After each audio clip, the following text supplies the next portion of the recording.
तो स्वागत है आप सबका मेरे YouTube चैनल पर। ये वीडियो भी एक इन्फॉर्मेटिव वीडियो होने वाली है उन बच्चों के लिए जो टीचिंग की तैयारी कर रहे हैं। ठीक है, मैं भी टीचिंग की तैयारी कर रहा हूँ, तो मेरे लिए भी काफ़ी अच्छी न्यूज़ है। और जो भी बच्चा इस फील्ड में लगा हुआ है, वो वेट कर रहा है कि वैकेंसीज कब आएंगी, उनके लिए एक अच्छी न्यूज़ है। EMRC स्कूल जो होते हैं, यानी कि जिसको नहीं बता मैं बता दूँ, एकलव्य मॉडल रेजिडेंशियल स्कूल, यानी कि KVS की तरह ये हमारे पूरे देश में अलग अलग जगह पर ट्राइबल एरियाज में स्कूल बने हुए हैं। इनके अलग अलग सेंटर हैं और हमें वहाँ पर रेजिडेंशियल स्कूल है, इसलिए उनके साथ वहाँ पर रहना पड़ता है जैसे KVS में, और ये उसकी सुविधा भी खुद ही देते हैं। ठीक है, परमानेंट वैकेंसीज तो अभी नहीं आई हैं और उन्होंने एक सर्कुलर जारी किया है। अभी हम उस सर्कुलर पे गौर करेंगे और पढ़ेंगे, उसका रीजन भी आपको चल जाएगा पता। बट जब तक परमानेंट वैकेंसीज वो नहीं देने वाले, तब तक उन्होंने कहा है कि हम गेस्ट टीचर्स को अलाउ कर रहे हैं, वो आएँ, पढ़ाएं और हमारे साथ यहाँ रहें।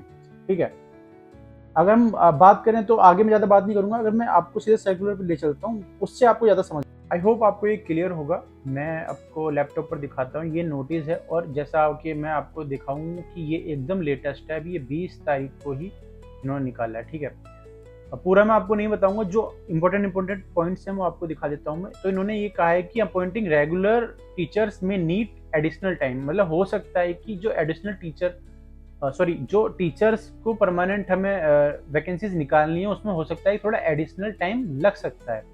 इसलिए उस दौरान पर ये नहीं चाहते कि हमारे बच्चे या फिर हमारा सिलेबस स्कूल का किसी भी चीज़ से सफ़र करे। तो ये चाहते हैं कि it is very essential to engage guest teachers only up to 31st March 2026 to till the appointment of regular teachers, whichever is earlier. Hence, the need for circulating guidelines to engage guest teachers is felt.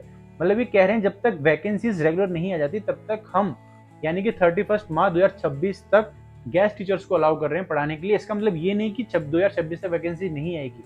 इसका मतलब ये है कि इन्होंने एक अपना last time दे दिया है कि यहाँ तक हम गेस्ट टीचर्स को अपने पास रखेंगे। अगर इस बीच वैकेंसीज आ भी जाती हैं तो आप उसमें एलिजिबल होंगे ही। ठीक है, अगर मैं बात करूं, पहले क्या होता था, अगर ये पहला पॉइंट आप पढ़ेंगे, पहले क्या होता था कि ये 1-2 लेक्चर्स के लिए बुलाया करते थे, सिर्फ एक लेक्चर के 300 रुपये, 2 लेक्चर के मिला के 600 रुपये। तो 1-2 लेक्चर के लिए कोई इंसान क्यों इतनी दूर जाएगा। इन्होंने कहा है कि अब हम फुल टाइम उस गेस्ट टीचर को रखेंगे स्कूल में अपने साथ, और उस दौरान जितनी भी एक्टिविटीज होंगी स्कूल में, उसमें भी उसको पार्टिसिपेट करना पड़ेगा और हमारे साथ ही रहना पड़ेगा। जैसे कि ये सेकंड पॉइंट आप देख सकते हैं, guest teachers have to perform academic activities like remedial assessment, supervised study and addition to regular classroom teacher. ठीक है, मतलब क्लासरूम टीचिंग या जितनी भी जो भी एक्टिविटी होगी उसके साथ हमारे पास रहना पड़ेगा। और EMRC स्कूल आपको पता ही होगा, PGT और TGT के लिए रहता है, इसमें PRT की वैकेंसीज नहीं रहती। अगर हम बात करें सैलरी की, सैलरी काफ़ी अच्छी कर दी है भाई। देखो इस बार PGT वालों को ये देंगे 35,000, 35,000।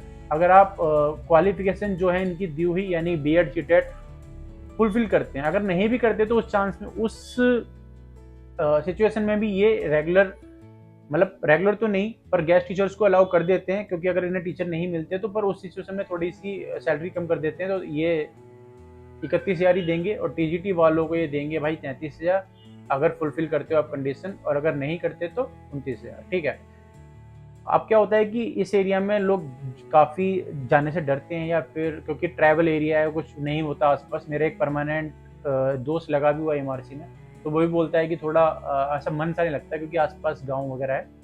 इसलिए क्या करते हैं कि CTET जो क्वालिफाइड नहीं है, देखो, are not available for the post of TGT estate are may also भी कंसिडर। अगर ये सिचुएशन आती है कि कोई भी इंटरव्यू देने नहीं जाते, इन्हें टीचर नहीं मिलते, तो CTET जो नहीं है, जिसके पास भी CTET या फिर एस्टेट, उसको भी अलाउ कर देते हैं। ठीक है, अगर आपको ये पूरा पढ़ना है तो मैं आपके ये मैं डाल दूंगा, ये आपको PDF में आप ये पूरा निकाल के पढ़ सकते हैं। बाकी इसमें यही है।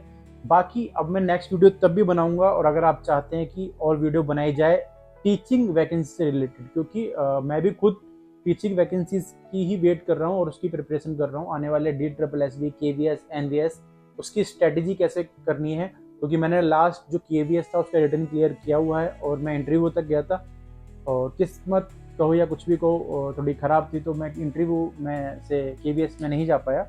बट मुझे पता है कि कैसे पढ़ना है, मेरे को स्ट्रेटेजी पता है। और अगर CTET की बात होती है तो मैं CTET क्वालिफाइड हूँ, और बहुत सारे स्टेट्स के TET भी क्वालिफाइड हूँ।